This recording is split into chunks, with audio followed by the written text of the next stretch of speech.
Let's be honest, living with an emotionally avoidant husband isn't just lonely, it's exhausting. And if you're the anxious partner in the relationship, that dynamic can feel like slow emotional starvation. No yelling, no dramatic fights, just silence, distance, the constant invisible wall you keep trying to climb over every single day. You wake up hoping today will be different. You ask simple questions and get half-hearted replies. You try to connect, only to be met with dismissiveness, deflection, or worse, complete emotional shutdown. And the worst part, you blame yourself. You wonder if you're being too needy, too emotional. Too much. You shrink yourself, walk on eggshells, and try to manage both of your emotions every day. You feel unseen, unheard, unloved, but no one sees that pain. You don't complain, you don't make a scene. You just endure in silence. You bend and twist yourself into emotional pretzels just to hold the relationship together while your own needs wither away. You carry the weight of the relationship on your back while pretending everything is fine. You've read the books, watched the videos, learned the language of love, tried every technique, still, nothing changes. Let me tell you this, you're not crazy, and you're not broken. You're anxious because you're emotionally starving. You're tired because you're carrying what was never yours to carry alone. You're struggling because this dynamic is imbalance, not love. So today, I'm not here to give you a perfect fix. I'm here to name what you're going through. To validate your pain, to remind you your emotional needs matter. You are allowed to want connection.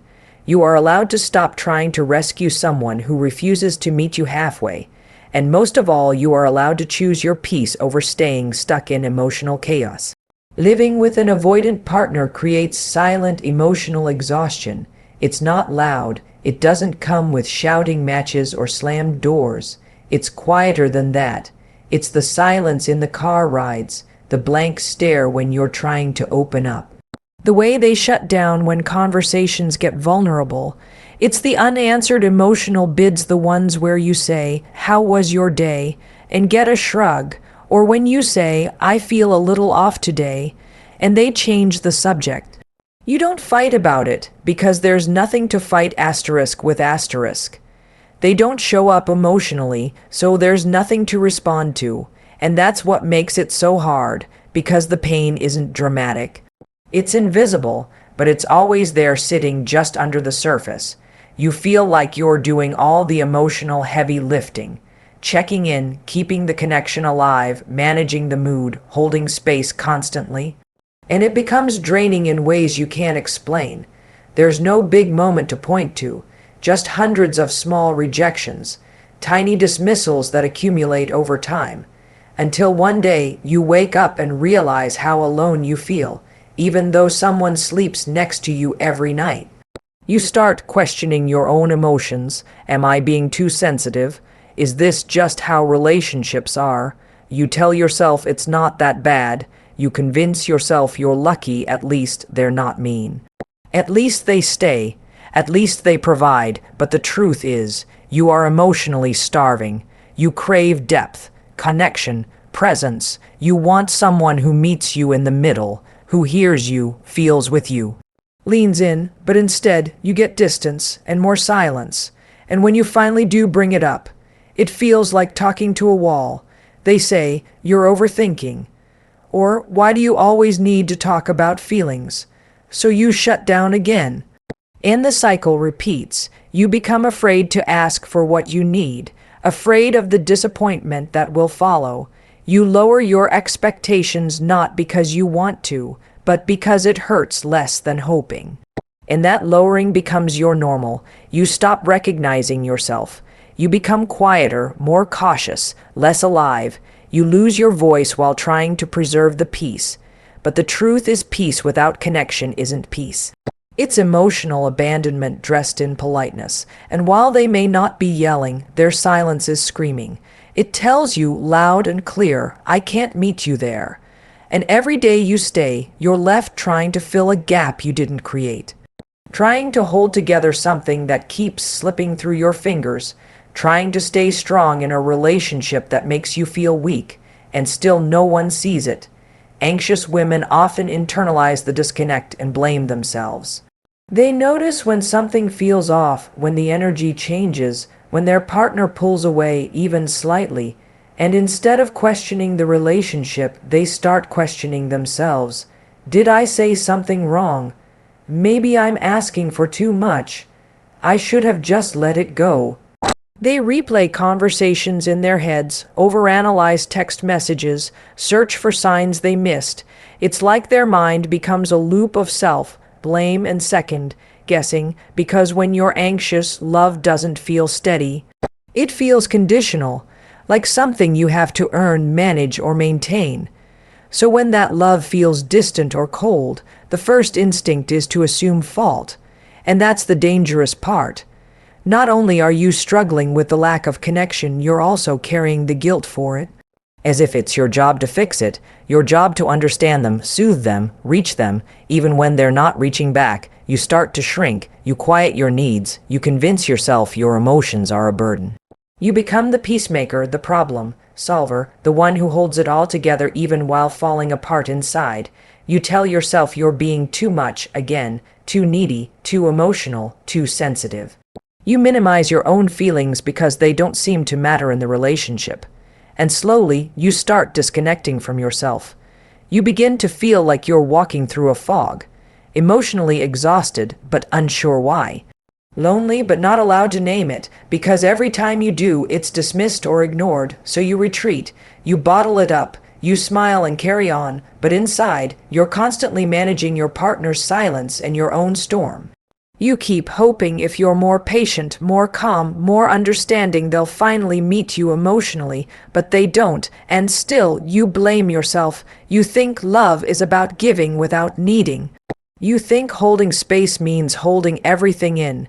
You think being secure means staying quiet about your pain, but none of that is true. That's just what you've learned from being with someone who avoids. Someone who shuts down, so you open up twice as wide. Someone who withdraws, so you chase. Someone who disconnects, so you overfunction just to keep the relationship alive. And when it still doesn't work, you don't get angry, you get ashamed. You think you're the reason it's broken. You turn the pain inward. You hold yourself responsible for the emotional gap. But the truth is you're not the reason they pull away. You're just the one left carrying the weight of their distance. Daily efforts to connect are often met with emotional coldness or shutdown. You wake up hopeful. Maybe today will feel different. Maybe today they'll look you in the eye with softness. Maybe today they'll ask you how you're really doing and stay present long enough to hear the answer. So you try, you ask about their day, you share a piece of yours, you reach out with something small, a joke, a gentle touch, a moment of vulnerability, and what do you get? A distracted nod, a one-word reply? A phone screen that holds more interest than your face, or worse, nothing. Their silence becomes louder than any words. Their distance feels like a door slowly closing in your face. Not slammed, just steadily, quietly, shutting you out, and yet you keep trying because you believe in love, because connection is how you feel safe, because you keep thinking, maybe I just need to try a little harder. You think if you word it better, time it better, soften it more, they'll respond. But most days, all you get is a wall, not anger, not cruelty, just coldness, flat effect. Like you're speaking to someone who's decided long ago not to feel. And when someone shuts down like that, it doesn't just feel like rejection, it feels like abandonment. You're right there next to them, but emotionally, it's like they've left the room, and you're standing there holding all the weight of what could have been a moment of bonding, a moment of intimacy. A moment that never arrives. They might say, I'm just tired. Or can we not talk about this right now? They'll brush it off, make it about timing, stress, anything but the truth, which is that they are emotionally unavailable, and you are the one reaching into the void.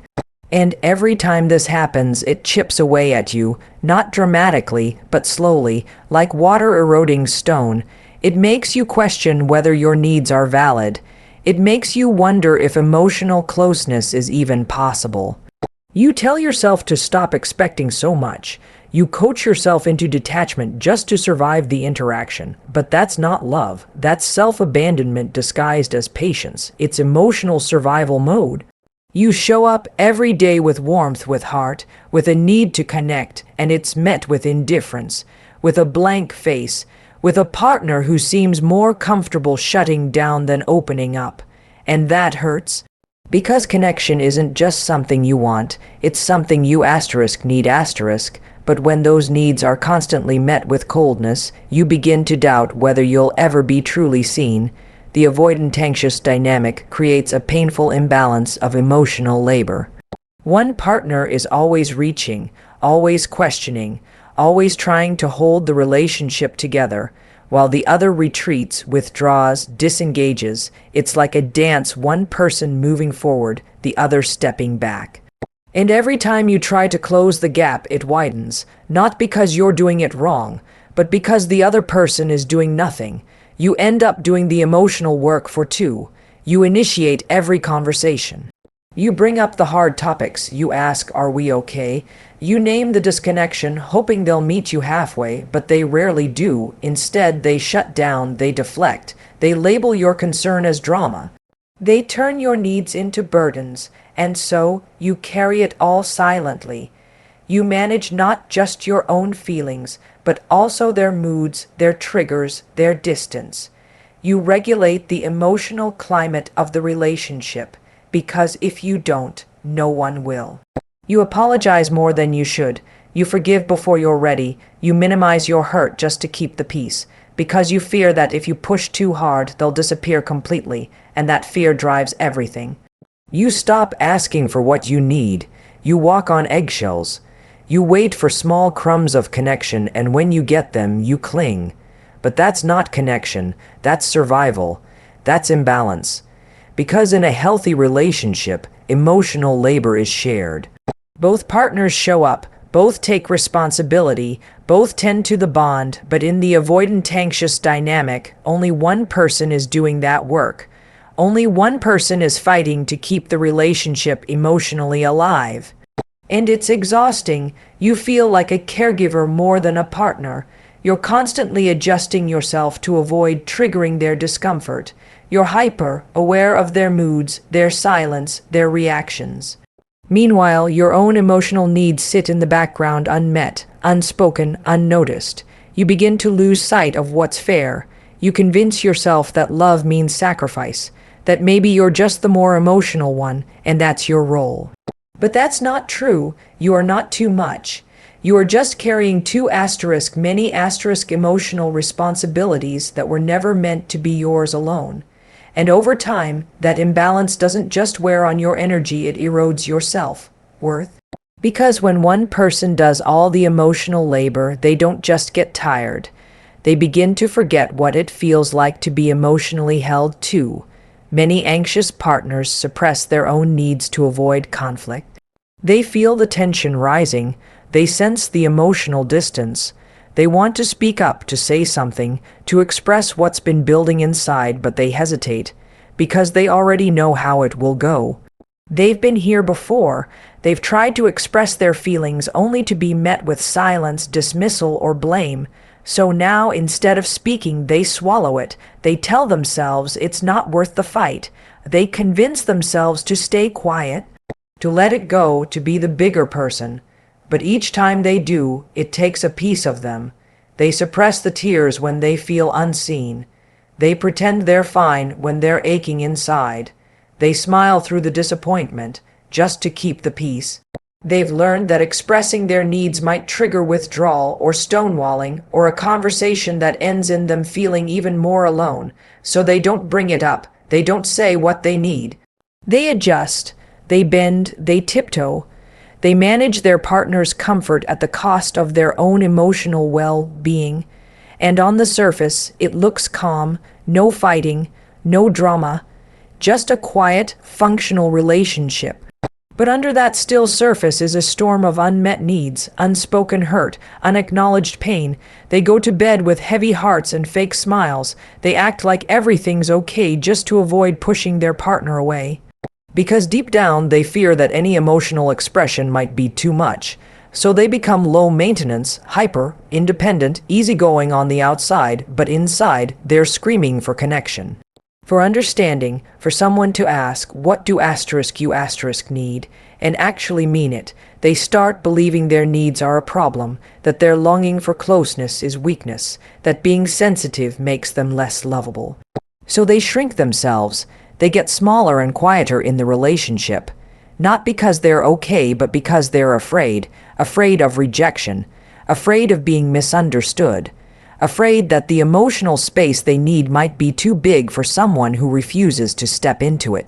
And in this quiet suppression, they disappear. Little by little, they lose their voice, they lose their spark, they lose the freedom to just be fully and emotionally without fear, all because they've been taught not directly, but through experience that conflict threatens connection. That honesty risks abandonment, that peace comes only when they silence their own needs. Outsiders often don't see the emotional isolation that exists inside the home. From the outside, everything looks fine. The photos on social media show smiles, the dinners with friends look pleasant, the small talk is polite, even warm, no one suspects a thing, there are no public arguments, no obvious dysfunction, just a quiet couple, seemingly stable, doing life together.